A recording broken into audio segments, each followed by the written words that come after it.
अलग अलग रीते लोकोने लूंटवा माटे हमेशा तैयार रहता होय छे। क्यारेक सिम स्वेपिंग करे, क्यारेक लोकोना एकाउंट खाली करी नाखे, डिजिटल अरेस्ट અને હવે જ્યાં પણ કંઈક નવું આવે એના ઉપર ત્રાટકવા તૈયાર હોય છે। સરકારે એક સપ્તાહ પહેલા જાહેરાત કરી હતી પાન કાર્ડ 2.0 ની। હવે આ પાન કાર્ડ 2.0 માટે સરકાર કહે છે કે કોઈ પણ પ્રોસેસ કરવાની જરૂર નથી, પણ કેટલાક લોકો સ્વાભાવિક જેવા છે કે એમને જેની આની જાણકારી નથી અને બસ એનો જ ફાયદો ઉઠાવે છે। 2.0 પાન કાર્ડ માટે પ્રોસેસ કરાવવાની વાત કરી અને આ સાયબર ગઠિયાઓ લોકોને લૂંટે છે। શું કહે છે સાયબર એક્સપર્ટ એ જુઓ।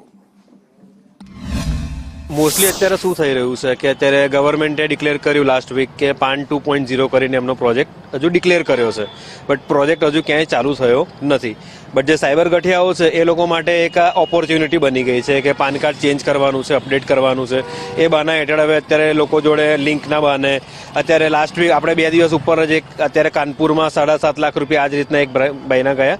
એટલે આ મોસ્ટલી અત્યારે જે સાયબર ગઠિયાઓ છે એનો એક એમણે ધંધો બનાવી દીધો છે અને એ ધંધામાં લોકોને કોઈ ને કોઈ રીતના છેતરી રહ્યા છે, કારણ કે લોકોને અને ઇનડાયરેક્ટલી લોકોના પૈસા જઈ રહ્યા છે।